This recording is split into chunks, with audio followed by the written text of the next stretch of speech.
were already here waiting for me. IG was awesome. Good. I'm glad you liked it. We're going to talk more about it now.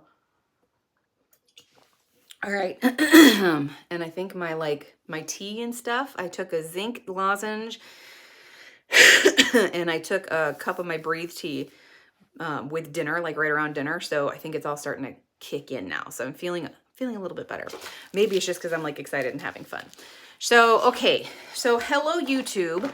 This is new for YouTube. I have not talked about this stuff very much over here. A while ago on Instagram, I started a series called First Aid Fridays. And I started to do it a little bit over here. Hi, Paula. I started to do it a little bit over here, but I felt like it didn't really go over very well. It was also when we were starting to get a little less homesteady, a little more herbally. So it could have been just in that switching niches a little bit that I didn't quite have the audience for it quite yet. So it could have been that, but I'm going to bring it to y'all because I feel like it is super, super, super important. And I know there's people here that are interested. So we're going to do it. Okay. And I feel like God will bring it to those that are meant to see it. And that'll be that. Okay. Am I blurry? Because on my camera, I look very blurry. We're just going to do something quick here. Hang on. We're just going to take my daughter's shirt that she has laying on the ground here. I'm going to clean the camera real quick. I think it's fine, but I might have, oh, that's better. Okay. I don't know if it was blurry for you guys, but it was a little bit for me. All right. So the way we have our first aid supplies all organized is in a way where even someone who is not medically minded, not medically trained like me, can just see it, grab it, go. So we've got these 3 boxes. And I've done some videos, some YouTube videos on there. I will stick them down in the description box after we're all done here, after a little while. And it takes a little while for things to kind of pop up, so give it a little bit of time. And if you want, you can kind of go back and see the whole breakthrough of everything. Real quick, the business part of the evening.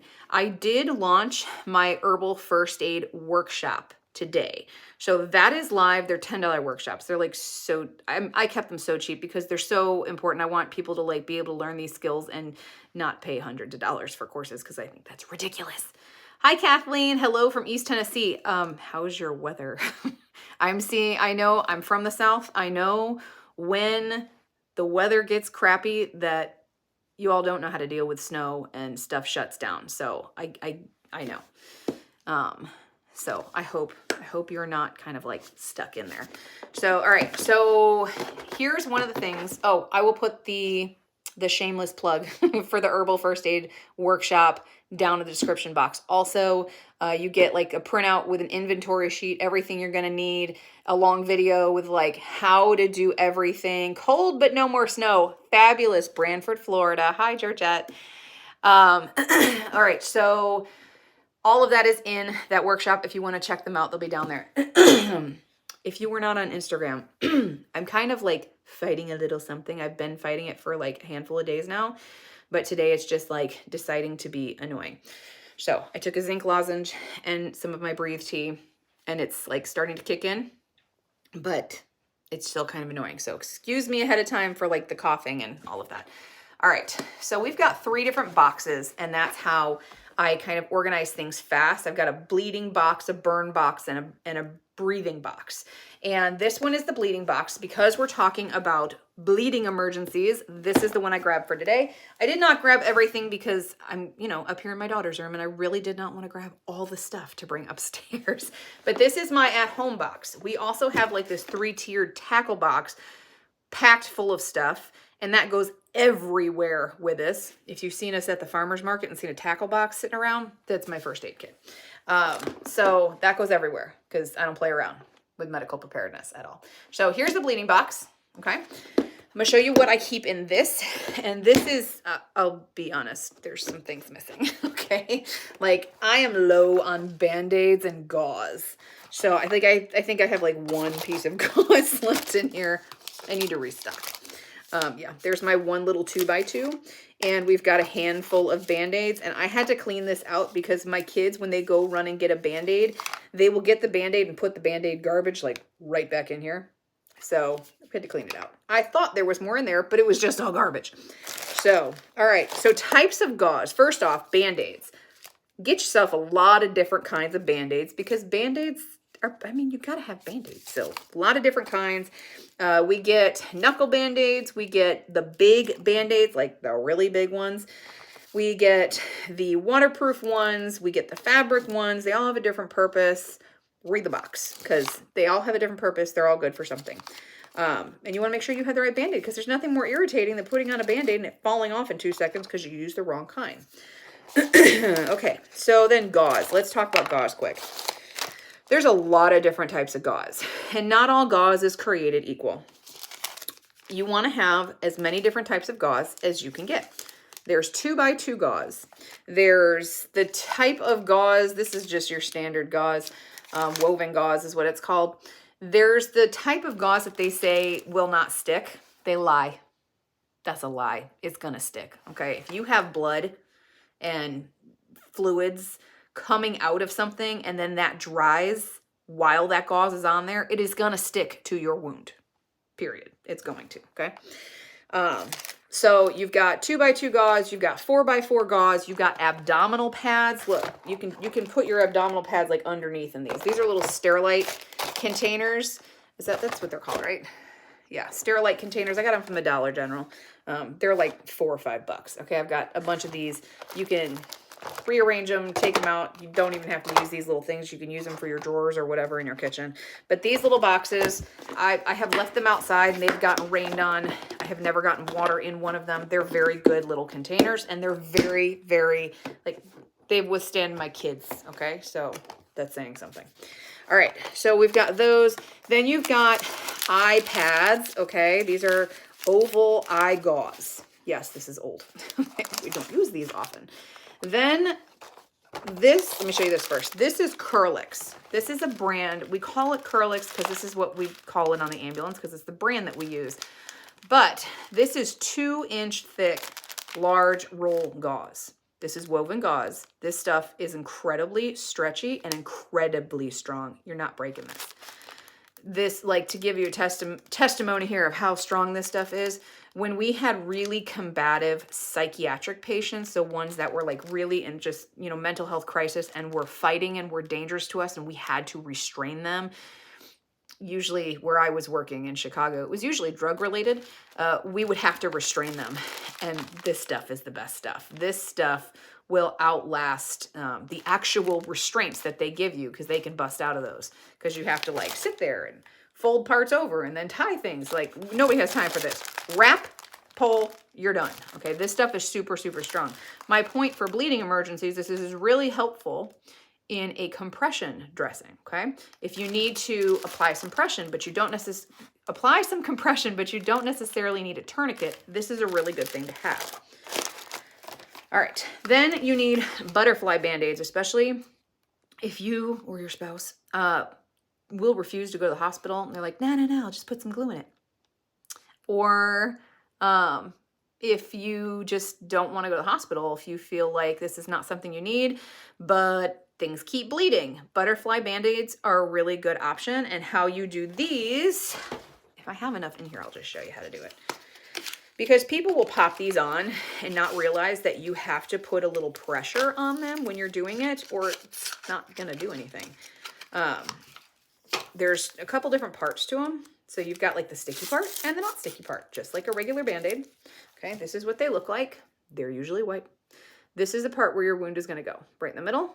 And here is where your Band-Aid is. Okay, that's where you pop it open. And this is the side you start with, the side that pops off. So say, I'm going to like try and make a line on my skin here.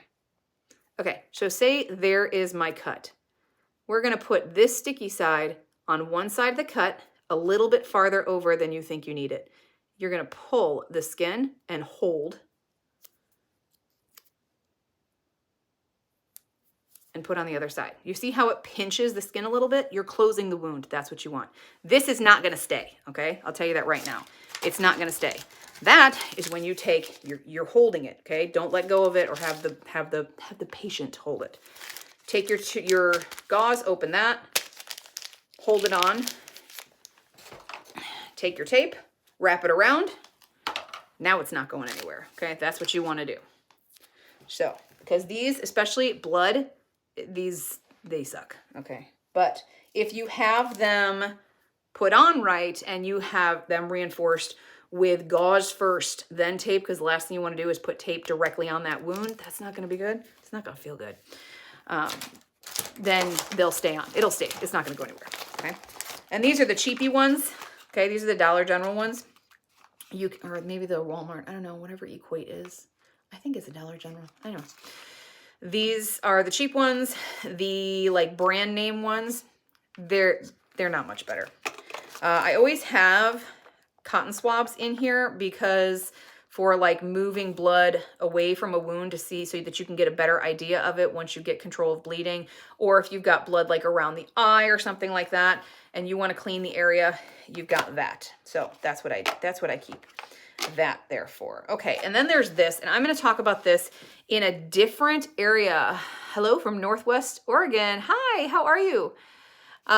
So this is a eye gauze, and we will go over this in another video, but it's basically, it is just made for the eye or for a penetrating trauma kind of injury, something really small. Like a real popular one is a pencil in the eye. Okay, so we're going to talk about that when we get into eye injuries on another day. Now, as far as herbs go, because, you know, we're herbal here, so herbal first aid kits here.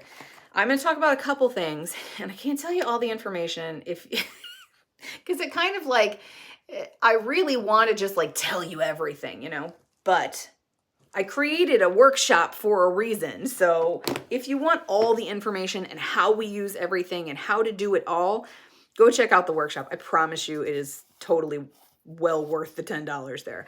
All right, this is the comfrey and calendula salve that we made in the salve making workshop. I can't open an herbal thing without smelling it. It's so good. It's just so good. So this is fabulous for help promoting healing with wounds, both comfrey and calendula. Great for that. Okay, the other thing I have in this bleeding box, this is a triangular bandage, and triangular bandages are not just for, this is not like compression for bleeding or anything, but this is for stabilization. So if you're stabilizing, like say you have a broken arm with bleeding and a dislocated extremity or something, or you've got a long traveling, so like a long time traveling, you want to make sure that you are stabilizing that injury. So you can use a triangular bandage to stabilize, okay? Other things we've got in there, different kinds of tape. You want to have different kinds of tape. This is plastic tape. I love plastic tape. As a paramedic, this was my favorite type of tape. You can't use this on all skin types though. If you have someone that has very, very thin skin, you want paper tape and only paper tape. And for the love of God, do not put silk tape on them. If you put silk tape on a frail old woman that has paper thin skin, you are going to rip her skin off, okay? I'm not exaggerating. It will avulse her skin. Please don't do it.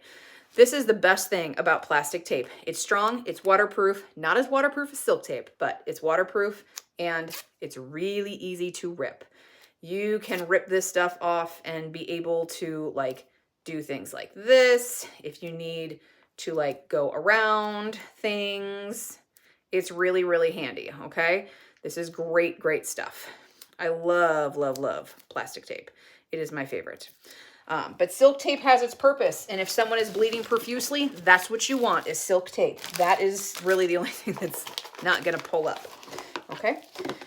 So let's talk about bleeding emergencies and like how to treat, like how to know what to do. First thing I completely forgot to talk about, well, now I've got all this tape on me, is talking about styptic powder. So there's herbs that you can use for helping to stop bleeding. This is yarrow. So I have talked about this before, If you've heard this story, you know what I'm talking about. If not, I'm going to tell you now. I had a couple years ago, my oldest was prying using a really thick, heavy duty crowbar and pulling back on the pallets, and they were pulling, him and my husband were pulling apart pallets to make our barn. And it pulled back and let loose. And this is an incredibly heavy duty crowbar, and it popped right back and hit him right here. And he's got 2 scars now, like one right there, one right there. And I think his glasses totally saved his butt. But this, if we would have had this, could have stopped the bleeding because it was very hard to control. There are certain areas of your body that are very visceral and they bleed, like that phrase, bleeding like a stuck pig, is a thing. So anywhere really on the head, up here, like your cheekbones here, your eye sockets, your forehead, your head, anything around here bleeds like crazy. And to someone that's not used to seeing blood, it can be very traumatic just seeing that amount of blood loss because it just goes and goes and goes. They're not going to die from little cuts like that, from hitting your face with crowbar, from a head laceration, even something like this. They're not going to die from that, even though it looks like it's a tremendous amount of blood. And how you stop it is with pressure, okay? You just need to apply pressure to it. So yarrow, in addition to applying pressure, you can use certain herbs. Yarrow is a styptic powder, which means it helps to slow bleeding. Hey, XEMT from Washington State, love the live stream. Hi, Sean, welcome.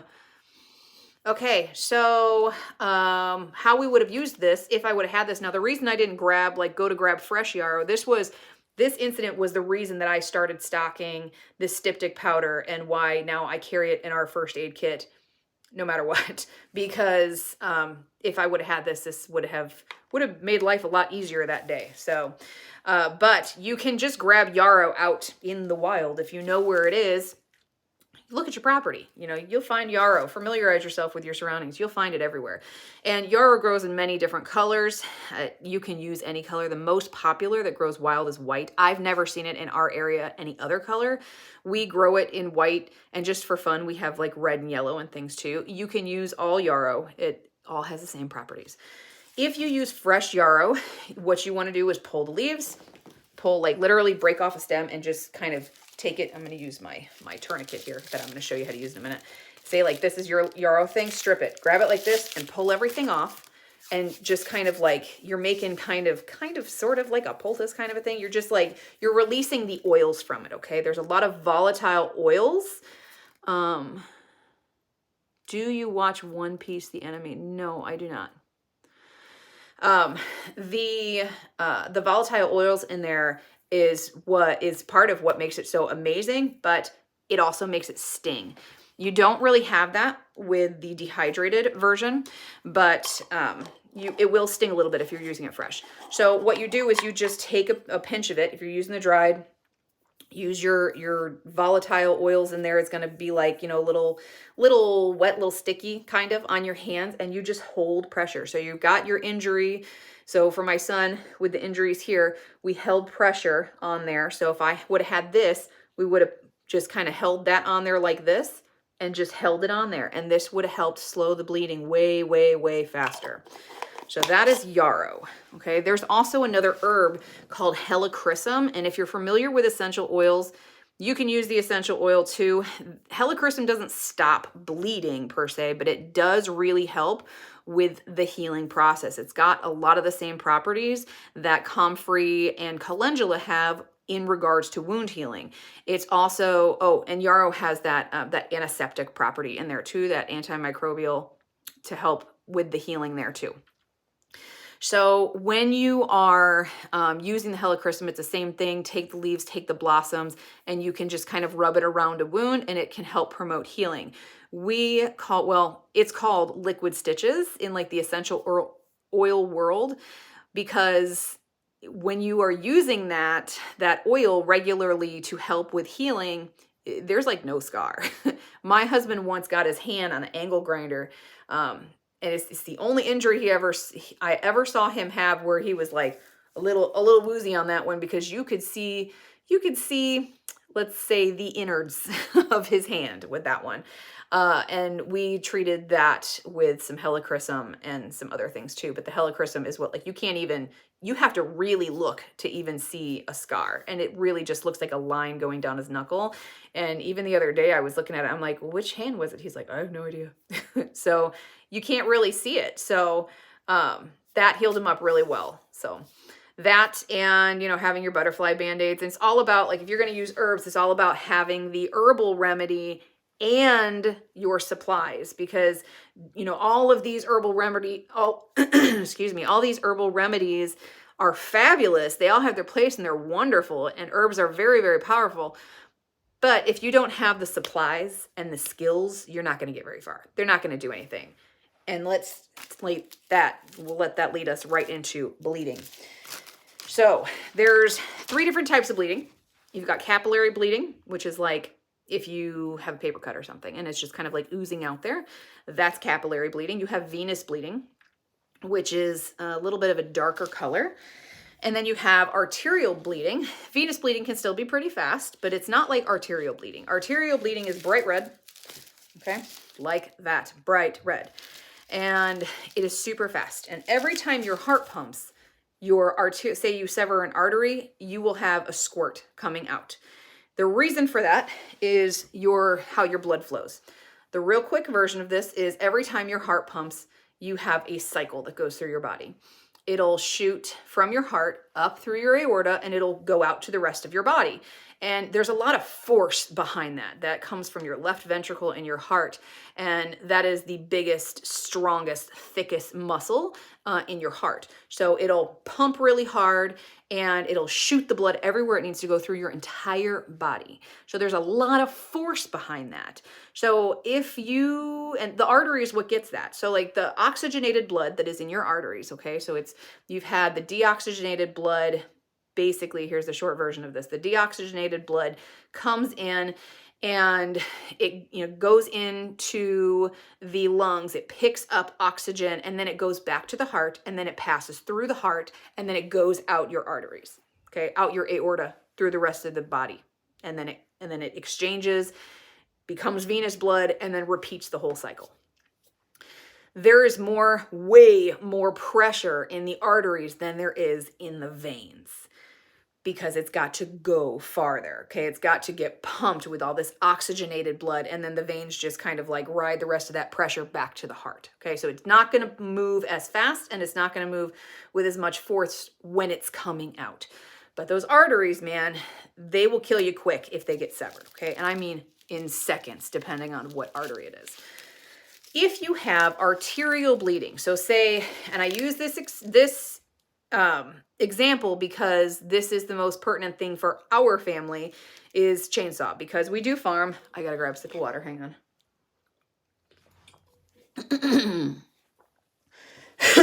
Excuse me. All right, so if you are like us and you use chainsaws for things, like right now, we had a bunch of walnut trees harvested. And we are cutting up basically the tops of the trees to repurpose and use for wood to burn. So with that, we have a lot of chainsaw work to do. And when we got our forestry chainsaw, I told my husband, I'm like, okay, look, if we're going to get that, then it's also the chaps and the helmet. And the chaps, the way they work is they have fibers in the chaps, and if a chainsaw hits it, it doesn't matter on what part of the chap, as long as it's hitting the part with the fiber, which is like 99% of the thing, then it seizes up, it like wraps in the teeth of the chainsaw, and it seizes it up, and the chainsaw cannot move. So those things are literally life-saving. And the very first time my husband used the chainsaw, it kicked back. It was no fault of his own because he's very good with it and he's very careful with it. But it kicked back and it hit his leg the very first time. So please, if you're using chainsaw, get chaps, get a helmet. Well, when we were handling these trees, okay, we're still not done, but like when we were handling like the first quarter of it that we did, I got a phone call. So spam call too. Isn't that great? All right. So the very first time that, or no, hang on. Where were we at? Oh yeah. Okay. So we were cutting down the tops of trees. We're cutting everything apart. And he did not have his chaps on, and he did not have his helmet on. And I'm sitting there with tourniquets, one in my hand at all times and one in my pocket. Because when you have tourniquets, you do not leave them in the truck. Leave them with your first aid kit. No, no. When you have a first aid kit, you bring this with you, or you might as well not have one. Because if somebody needs a tourniquet, you have seconds to get this thing on before they could have, you know, they could die from blood loss, okay? And it's not just a bleed out and die. There's a number of things that happen when you lose a significant amount of blood in the body.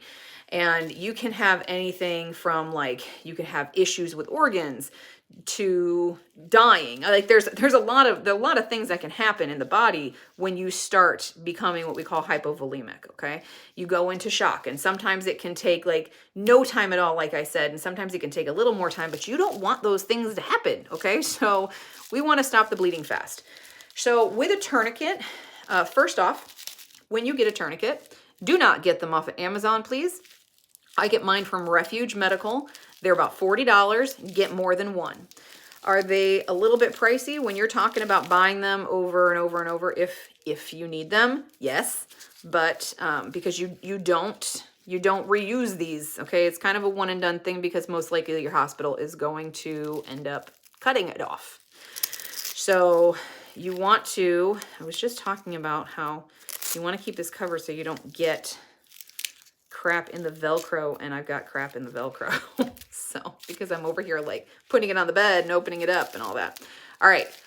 So you want a good tourniquet from a good quality place. Refuge Medical is what I recommend. I will put it down in from the, hi Chelsea. Are you back? Are you back now? Did you get back okay? Oh, I got one from Temp. What do you mean? Just Roblox. What do you mean by that? You got one from Temp. So you want really, really good quality, reliable tourniquet. Now, and really, if you get one, they could look just like this and be like, "Ooh, this is really good quality." The spot in this that usually busts is this stick right here, and this is what's taking all the force. So I'm going to show you how to use a tourniquet.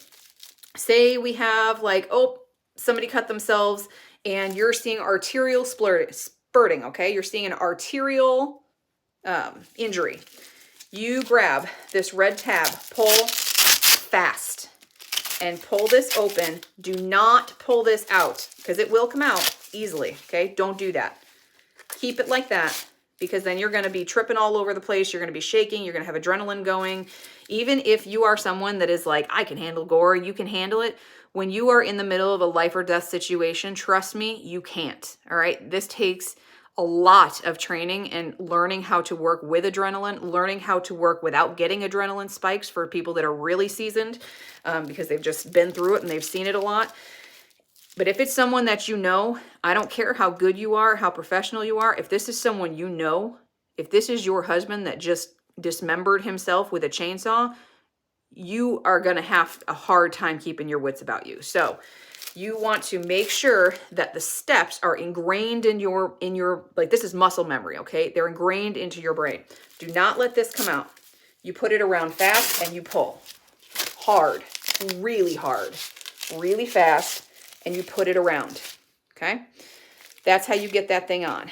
If you cut here, you're going to the next joint, the next big joint up, and you put it right above that joint. The reason you don't do it like here or way up here is because this is enough, okay? You don't need to go up high. It has to do with the way blood vessels and pressure points fall.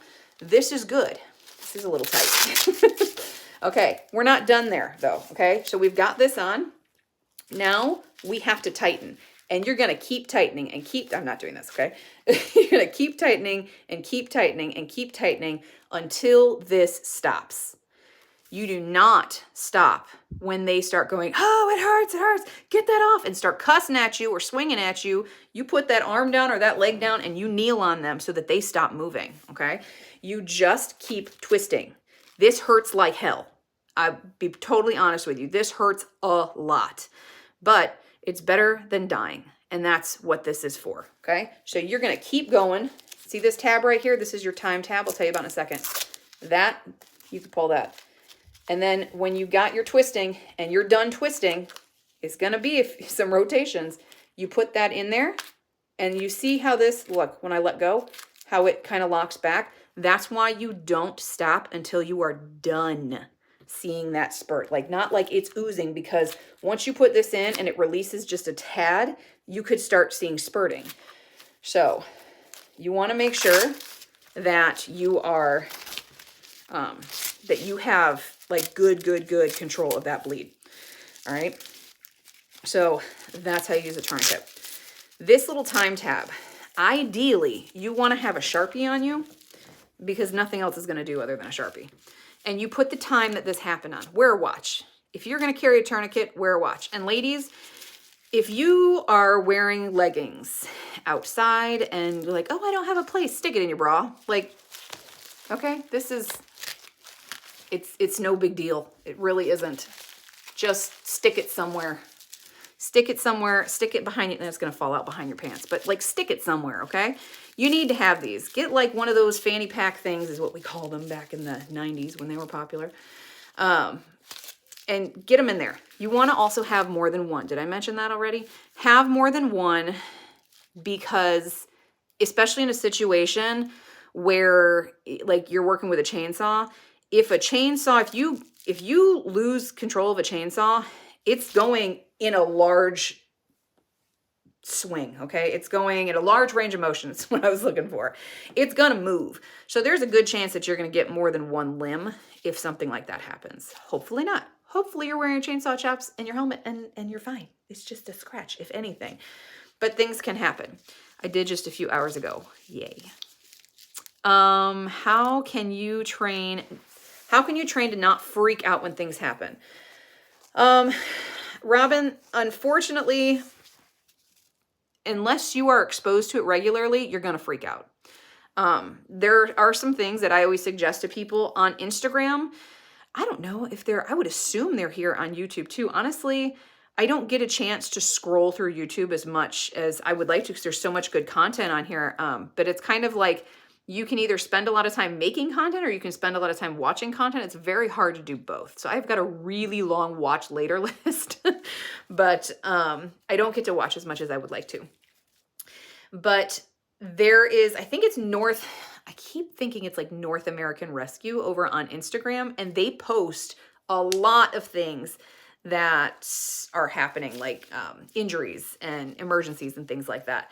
And there is some stuff that's blurred out, of course, but there's a lot that's not. And I would suggest watching good, informative things like that. Watch Refuge Medical. They're going to show you things. Don't just watch the simulator stuff, but practice with it. But don't just watch with that. You need to watch the real thing. Like, you need to kind of desensitize yourself a little bit to the shock of how much blood is in a person's body. And nothing is going to prepare you for that other than seeing it, unfortunately. The very first time that I had that kind of significant trauma where there was just blood everywhere was very shocking. And I had been a paramedic for a couple years into that before seeing that. And there's a difference between knowing the blood volume of somebody and seeing it laying all around you. There is a big difference. And when you're in the middle of it, like when you're working, you kind of like, as a medical professional, you're on autopilot. Like, it's muscle memory. You have trained to the point where it's just mechanical. You're literally on autopilot, and you're just doing it. And sometimes you don't process it until after the fact, and you're like, whoa. And then like it all sinks in. But if you're practicing your skills, and I mean like you can do it without even thinking, like putting a tourniquet on, right? Like doing the steps, pulling the tourniquet out, opening it, putting it on, pulling it, wrapping it around, twisting it, write the time on, the whole nine. You can do it fast without thinking about it, and you have control of your situation and you have control of yourself. I think as a paramedic, after doing it for so long, I can say I don't like the fact that there are some things that I got to the point that I could do without really having any kind of adrenaline rush at all. It hardens you, and there's a certain amount of hardening that is required to do the job. Because if you are not hard enough to that stuff, you can't, you can't do it. You get too emotional and your adrenaline will control you. But there's something to be said about being not so mechanical where you can't really be sensitive enough to what's going on. But you have to be able to shut off a little bit of the humanity behind like what your patient is feeling so that you can treat them aggressively. Because certain things, like putting on a tourniquet, you are going to cause your person that needs this, your patient, a significant amount more pain. And you have to be able to do that without second guessing yourself, or they're going to die. So practice it. Just practice it a lot till you think you have it, and then practice it more. Maybe a local urgent care or hospital ER will let you hang out at a distance, of course. Sean, I don't think they would now because of HIPAA. The only way I think you could probably do that is by going through a medical course, like taking an EMT course, or going through, all I know is the EMT and paramedic stuff. I don't know what nursing school is. I mean, I know you got clinicals and you got rotations and things. I don't know what a CNA course would do. I don't know what those rotations would be. Anything clinical has rotations, so you do that. There are first aid classes. There's a lot of really good first aid classes, and then there's some online. If you have the opportunity to do one in person is always better than online, because you're putting your hands on things. You're really getting in there and getting your hands dirty. You want to know what this feels like. Okay. You want to know exactly like what the limits of your equipment are and what good equipment feels like. You don't want to be like, oh, look at this tourniquet. Yay, a tourniquet at the CVS. And, like, it's really junk. It's like, you know what really, what just popped into my head is we just went and got new cowboy boots because that's what we wear a lot of the time. And my daughter needed a pair and my husband needed a pair. And my two younger sons got pairs from our farm store the other day because they had like this amazing clearance. If you have a Farm and Fleet near you, check them out if you're looking for boots, because they've got them on clearance. I mean, like $130 off. Anyway, so we got them a couple pairs, and the one that my middle son picked had a significantly thinner leather. And when we were in the store, and I'm like, okay, you like these? Let me look at them. I was looking at like the stitching and the quality. I'm like, okay, these would be okay. And he picked those. And then we got them home, and yesterday we were conditioning everything, and my husband's like, oh, this is really thin. These are thin boots. When you compare them to the ones that we just got, the quality is different. Sometimes you don't notice until you're using it and you're like, whoa, big difference there with the quality. Are there tourniquet dummies like there are CPR dummies? Yes. Yes, there are. And they make practice tourniquets. Get them. Absolutely get them. The practice tourniquets are not going to do what these will. But they're different colors. So like everything in medical training, they're different colors. So I don't remember what color this is. Is it orange? I think it might be orange. Might be red. I don't know. But look on Refuge Medical. They're phenomenal. I don't know if they have a YouTube channel, but they're all over Instagram. You need to follow them because, like I said, they teach skills. They show all of this crazy wild stuff, and you need to get yourself like a little desensitized with that, at least familiar with the like what blood loss looks like. Okay. Let's talk about quick how to control venous bleeding, because sometimes venous bleeding will look really scary to like where you're thinking, oh my God, I need a tourniquet, but you don't. Okay. Venous bleeding can come out pretty steadily and significantly, but it's not squirting. If you are severing a larger vein, it can look like it's squirting, but pay attention to it, and sometimes people will use tourniquets because their adrenaline gets the best of them, and they pop one of these on when they didn't really need it. All they needed is a lot of direct pressure, or a compression bandage or something like that. So venous blood can still move pretty fast, like I said, but venous coming from your vein, sorry. So it can still move pretty fast depending on where it is, but all you need is direct pressure. So when you are doing that, now remember at the beginning, for those that weren't here in the beginning, because I know we're getting more people coming on as the longer we're here, go back and watch that, because I talked about the differences here a little more, and then I talked about the supplies. Gauze, have lots and lots and lots of gauze. This is the big gauze, the 2-inch Curlix roll. This stuff will not rip, okay? You're gonna need to cut it. That's another thing you should have, trauma shears, not kitchen scissors. Trauma shears. Trauma shears are super strong, and they can cut through jeans like tissue paper. So you want good quality trauma shears. You can get them. Those you can get off of Amazon. Just type in trauma shears and have a few pairs of them. I have 3. Have a few pairs. And then don't let your children use them to cut cardboard and things like that. Oh, don't do that. So, all right. You want 2-inch rolls. You want the 1-inch rolls. You want all the rolls. Get all the gauze, all the different sizes. If there's an option, get it. Just don't waste your time with the non-stick stuff, because that stuff is junk. Okay, so you are going to say you have a severe deep laceration, which is just a fancy word for a cut.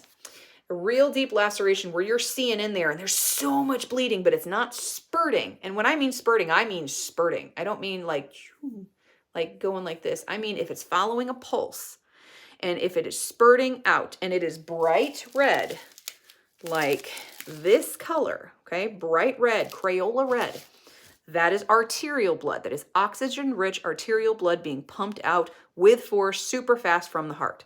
Venous blood, it's deoxygenated.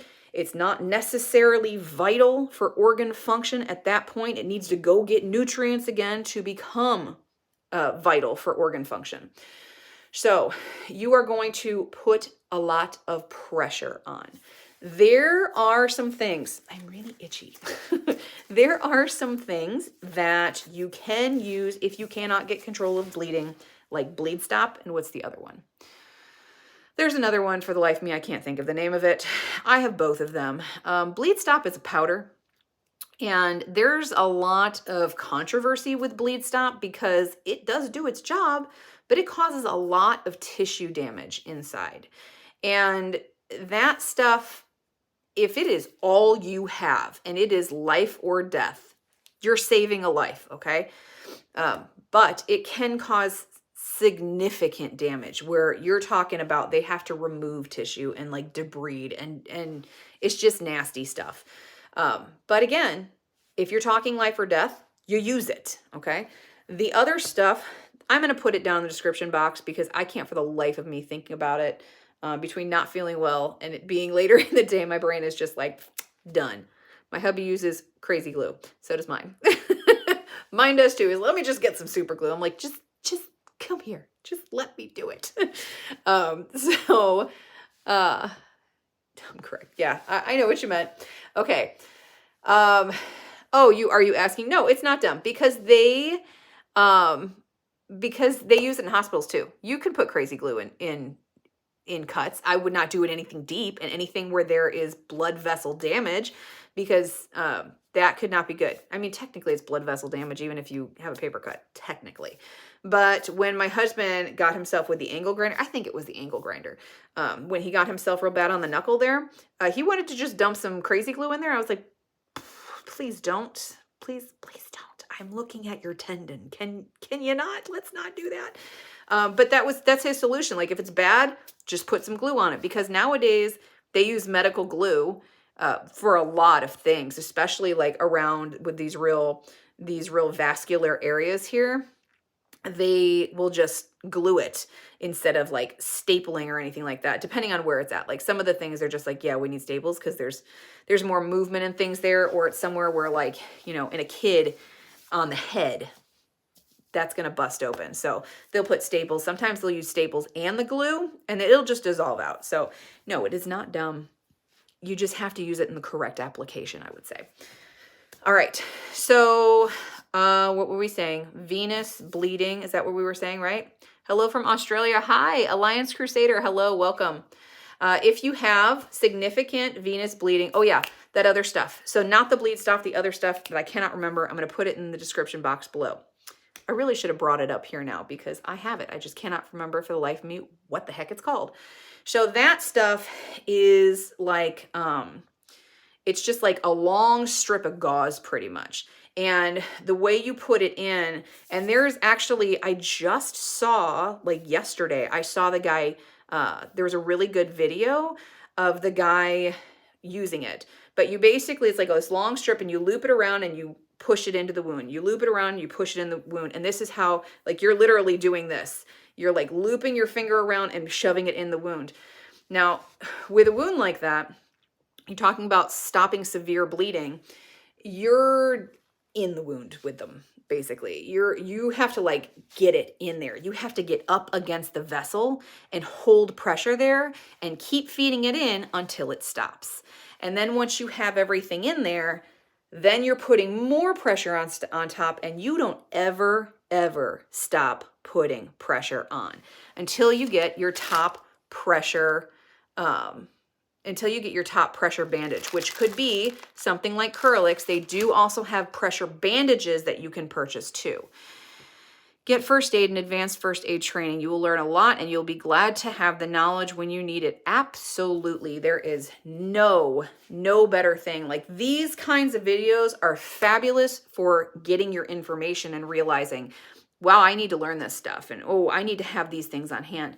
But you really need to get your hands dirty. Like, you really need to get in there, get first aid training, and not just basic first aid training. You need to get some advanced first aid training. You need to know CPR.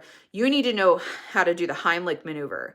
I think there are these new devices. Have you guys seen those devices? My brain is just like done for the day. Can't remember the names of anything. It's this like device that goes over and you pull it out, and it's supposed to like suction out whatever is lodged in the airway. I have mixed feelings on those because the Heimlich maneuver is incredibly difficult to do, especially when you have a large person, a small person, a woman with a large chest, a pregnant woman, or an unconscious person, because then you're not holding anybody up. It's very hard to do. And usually what happens is someone starts getting the Heimlich maneuver and it's not done correctly. It's not done fast enough. And then they end up unconscious, and then you're on the ground and you have to do floor level Heimlich, which is not easy at all. So my mixed feeling is like, yes, the lay person, okay, is what we call them. Just, your average citizen does not have the skills to be able to do the Heimlich maneuver correctly, because you're not just going, oh, in, and pulling in, like you're right underneath here. You're not just going in like that. You have to go make a fist, go on top. You have to hold your hand a certain way and go in and up at the same time, like this. And that's incredibly hard to do, especially if you're a smaller person. Like, I'm 5'3". Getting my arms around somebody bigger is going to be like impossible. I pretty much have to wait for them to pass out and then do Heimlich, which is like the heel of your hand up underneath. There's this little nub at the bottom of the sternum called the xiphoid process, and you like push up and hard in with the heel of your hand to create an artificial cough to get that out. It's very hard. So I feel, as a former medical professional, I feel like those things are kind of a good and a bad thing. Number one, it's not teaching you how to do the skill. It's not teaching you what to do when it doesn't work, okay? But it is also something else for the average person that does not have that skill down to be able to maybe more effectively get something. So I think it's like anything else. It's a good tool to have, but it's only as good as the person that knows how to use it and knows what to do when it fails. So like what Sean said, get your first aid training, but don't just get your first aid training. Don't just go get yourself, your bleeding box or whatever and stock it full of supplies. Anybody can throw money at something. You need to know what you're doing, and there's zero excuse for people to not know. Nowadays, you can find this stuff anywhere and everywhere. Fire departments put on free stuff all the time. The Red Cross puts on free stuff all the time. I can only speak to the States because I don't know what other countries do. But there's stuff everywhere. And if you are a homeschool co-op, they love teaching kids how to do this stuff. Teach your kids. My kids know how to stop bleeding. They know how to do, this is all theoretical. We want to teach these kids how to do this stuff, but we hope to God they never have to. I teach my kids. They know where the stuff is. I keep my stuff organized. I keep my stuff stocked for the most part, unless we run out of gauze and Band-Aids and nobody tells me. And I haven't checked, so my fault there. But they know CPR. They do not know the Heimlich because they are too small to get their arms around an adult. But they know 911. They know what to say. I even teach them what to say to 911 to get them to show up fast. Not tripping over your words and, oh, my mommy cannot breathe or whatever. No, I teach them to like, this is how you give a medical report. So you train your children the way you would expect to be trained because they can do it, first off. I have gone to emergencies where the kids are giving me a better report of what's going on than the spouse is. Kids, don't discount them. Don't think that you're going to mess them up preparing them for this, okay? They are going to feel more capable. They're going to be more confident, and they're going to be way more traumatized by standing there, seeing something scary happening and having no control and watching the worst case situation happen, and they couldn't do anything about it. Okay? Train your kids. Train your kids, train your kids, train your kids, because you are not immune to injury and illness. All right? Does anybody have any questions? Or for my couple medical professionals in here, did I forget anything? Because I'm just going off my brain. I did not write notes or anything. Oh my goodness, it's already almost 8 o'clock. All right, talked about herbs, talked about tourniquets, Refuge Medical. Go check them out. Pretty sure they ship internationally too for my people that are Australia. I know we've got Australia and Canada here for sure. And I know they ship to Canada. Let's see. And we talked about other supplies. And make sure I didn't miss anything. Okay. Cool. So check out classes in your area. And if you want, let's talk, you know what, let me talk about this a little bit. First aid supplies on a budget. If you are just going and starting, all you have is like Band-Aids and tape and stuff like that. Start with what you have and build stuff up. There's a lot of stuff you can go into the Dollar Tree and get for $1. Well, $1.25 now.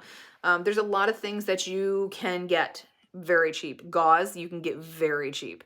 There's triangular bandages. You can get like 50 triangular bandages off of Amazon. Really, really cheap. Like really cheap. Like you can get 10 of them for like, or $50. No, wait, 50 of them for $10 you can get. Sorry, my son is sending me text messages, sending me something that he needs for school. So yeah, there's things that you can get off of Amazon. Like you can get your gauze, you can get your Band-Aids, you can get triangular bandages. Costco, if you have Costco, they're great for bulk medical supplies, and everything that I've ever bought from there has been really good quality. Lack of training, kids included, helps lessen the freak out factor for sure. If you are not prepared with your skills and you have not been practicing your skills, you're going to freak out. You are 100% going to freak out. You're probably going to freak out regardless, but there's different levels of freak out. There's like freak out as in, oh my God, what do I do? And then there's freak out as in, oh my gosh, this is happening, but I know what I have. So here we go. When you are organizing your stuff, give it some thought. Okay. Nobody's, unless you are a paramedic, or a firefighter or a cop, your first aid stuff is not going to be like, my first aid kit's going to look different than your first aid kit. I want to get a jump bag. Those are the best. Jump bags are bags that we have on the ambulance, and you unzip the top and you can see everything right there. They are, oh yeah, I know what you meant. I know what you meant, Sean. I bet you I said it wrong too. Yes. Lack of training, kids included, helps. It increases the freak out factor. So like having all of that stuff will lessen your freak out factor. Yes. Okay. So like whatever way you're going to organize your stuff, you want to make it. And this is why I get my to-go first aid kit. My tackle box thing is a 3-tier. And it's not one of those tackle boxes that have like, the sliding things. Ladies, like, remember like the kit and caboodle things that we had for makeup and nail stuff when we were in high school and grade school and stuff? Yeah. Don't get something like that. You want something where you can open it and then you can pull it so you can see everything that you have at once. Because when you're trained, when you've trained yourself, when you've taken the trainings, when you have all of that and you're looking at all of your stuff, you're looking at everything at once and your brain's going to go this. Okay. When you have to search for it and go, wait a minute, what do I have? What do I have? It's going to take some time for you to process that. And then that takes time away from what you need to do. Okay. This just popped into my head and I don't know if I've said this. So I'm going to say it again. And if I said it before, sorry for repeating myself, but this is important. So I'm going to say it. When you have your tourniquet on, I don't know if I said what you do with this little gray tab. You see how it says time? When you really should, when you are carrying a tourniquet, you should have this, a Sharpie, and a watch on you, not your phone, not your cell phone, watch on you. Okay. Keep all that on you because this little thing right here, you are going to write down what exact time you put this tourniquet on, because once you put a tourniquet on, you have stopped the blood flow. You've stopped the circulation. You've stopped all of the life-sustaining things to that limb are cut off. In 2 hours, that limb will start dying. It's technically it's starting to die as soon as you're cutting off blood flow. Anyone that's fallen asleep on their arm and you wake up and it's a different color and it's all tingly and it hurts, okay, that's a touch of what you're experiencing with a tourniquet on. That is going to, the time window is going to greatly increase the damage as you go. You have 2 hours, like I said, to basically, for them to get control of everything and take that tourniquet off before that limb starts having irreversible damage. If it stays on for too long, you're facing amputation. But I say this because you need the information and it's important to have the time on there. Do not trust your brain. When you witness a trauma, you become traumatized. It doesn't matter how much training you have. And any paramedic that tells you that they're not traumatized, I'm sorry, they're lying, okay? Because you cannot, as a human being, witness that much gore, that much trauma, that much destruction of humanity without it greatly impacting who you are. And you are traumatized on some level. It affects everything, the way you look at it, the way you experience things, the way you think about things, it affects everything. You need to trust what is physically in front of you, not what you think you're going to remember in your brain. You will remember nothing. I promise you that. You will not remember anything. If there's so much blood that you can't write on this, write it on their skin, write it on their forehead, write it in Sharpie on their forehead, write it in blood on their forehead. Dip your finger in their blood, write 12 p.m. If you know military time, write military time because that's what medical professionals use. So that is an important thing to note. Another little trick that medical professionals use is, remember how I talked about silk tape? Silk tape you can write on with a pen. So if you have silk tape in your bag of tricks here in your first aid kit, you can write patient information on silk tape, rip it off, and stick it to their clothes. Somewhere where it's going to be seen. Okay. Don't stick it on their skin. Don't stick it in their hair. I laugh, but I've seen it happen. So just stick it, like strip of tape right there. And all of the important information, if they have allergies, if they have any really important medical history, like they have a heart condition, if they have a seizure disorder, if they have asthma, whatever, like it's right there for them to see it, because that's what's going to make the most sense to them. Because just because you were there on the scene does not mean you're going to be there when that ambulance rolls in. They're going to get there way faster than you. And even if you're in the rig with them, they're still going to get that patient in faster than you're going to get out and get in there. Love how you incorporated herbal with commercial supplies. Very good information. Thanks, Sean. Thanks for joining us too. That's all I'm about here. Is I want to take allopathy, which is, you know, modern medicine, and incorporate it with herbalism, because I feel like with herbalism, in that herbalism world, a lot of people think like it's an all or nothing thing, and it's not. Like they were created both for a reason, and there's a blessing in both of them, and to have that, they work together. They work the best together. Tow truck drivers are traumatized also as far as medical stuff. I can see that. I could totally see that. Yep, because they show up to the aftermath. I could totally see that. There's a lot of people that are involved in it. Hi, Peyton. There is a lot of people that are involved in it. So, and a lot of people get traumatized by this stuff. But how you decrease that, like what Sean was saying, how you decrease the freak out factor is by being prepared and not having the supplies alone. I'm going to say this a million times so I'm blue in the face. Not just having the supplies alone, but having the training, having the experience, doing the stuff, training your people, because you are not immune. So, okay, it is after 8, and anybody that's been here on my lives before knows that I'm in my daughter's room and she needs to go to bed now. So I'm going to hop off here, but I am going to start doing these lives on Monday nights as a medical thing for a bit here. Doing the First Aid Fridays, I think it was great, but the Fridays were, I don't think it was like the great time to do it. So we're going to do Monday night live First Aid Fridays. That's a lot of words. Okay. Monday night live First Aid Fridays. Today was Bleeding Emergencies.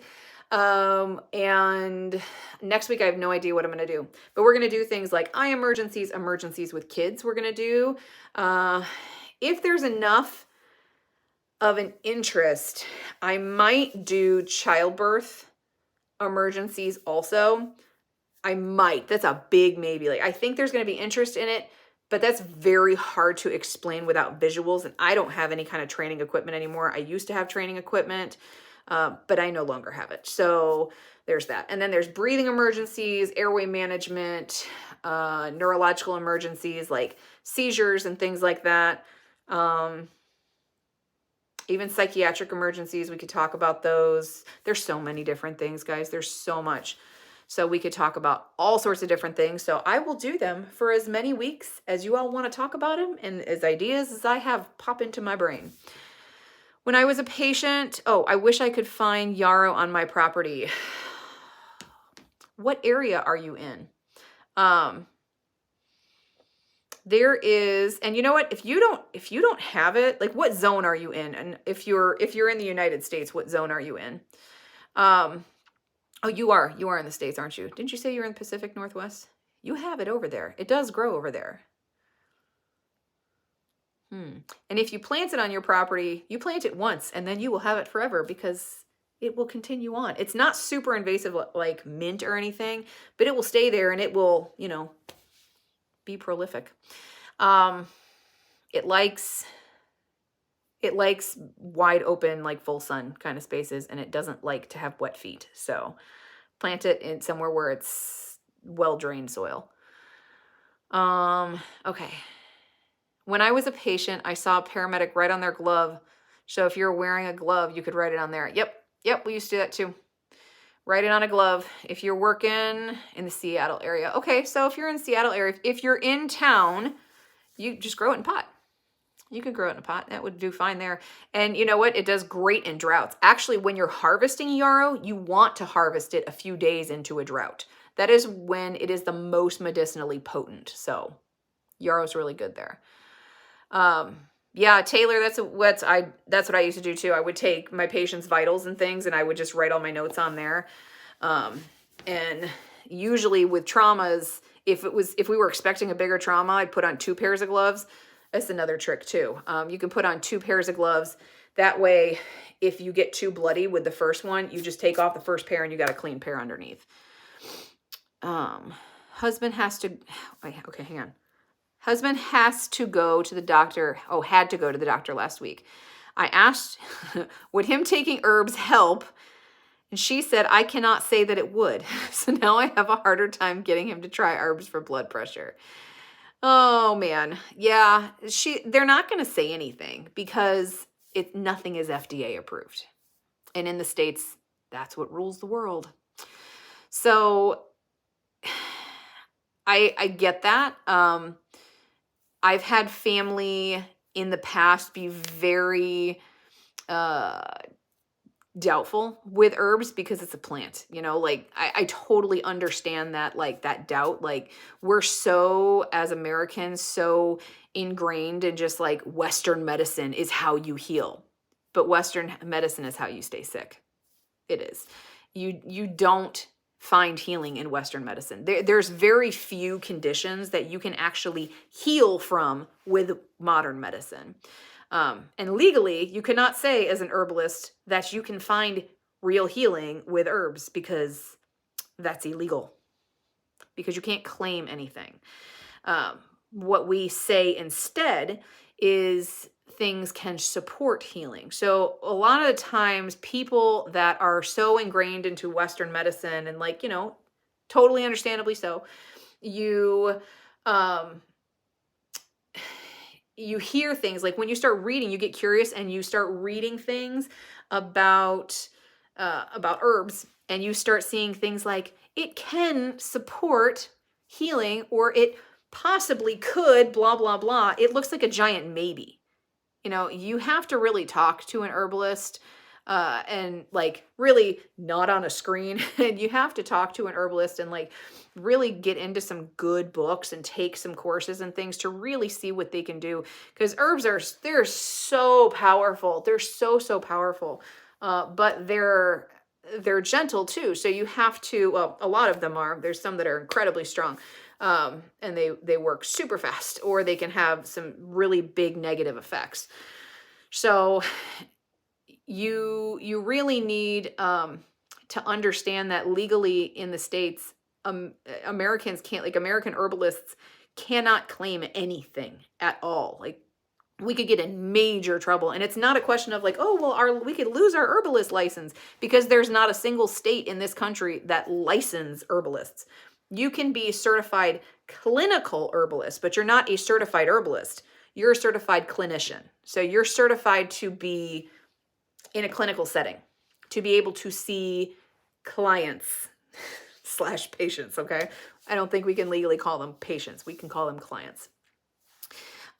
So you're licensed as a clinician, but you're not licensed as an herbalist.